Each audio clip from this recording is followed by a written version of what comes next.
Hi வணக்கம்ப்பா. இது dry fruits shake, dry fruits பானன்னு சொல்லலாம். சத்துக்கள் நிறைந்தது. இரவில் ஊற வச்சு இரவு ஃபுல்லாக ஊறி காலையில் அதை மிக்சியில் போட்டு அடித்து ஒரு 5 பேர் குடிக்கிறதுக்கு போதுமானதாக எடுத்து வச்சுருக்கிறேன். இதுதான் காலை உணவு. கருப்பு திராட்சை செரிமானத்துக்கு நல்லது, மலச்சிக்கலுக்கு நல்லது. பிஸ்தா, அத்திப்பழம் விட்டமின்கள் நிறைந்தது. பாதாம் முடி வளர்ச்சிக்கு, கண்ணுக்கெல்லாம் நல்லது.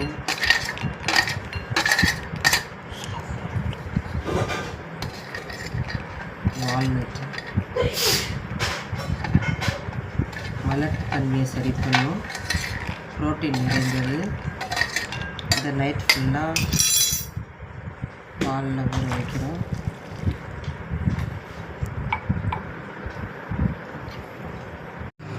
நைட்டு ஊற வச்ச ட்ரை ஃப்ரூட்ஸும் நட்ஸும் ஷேக் ரெடிப்பா.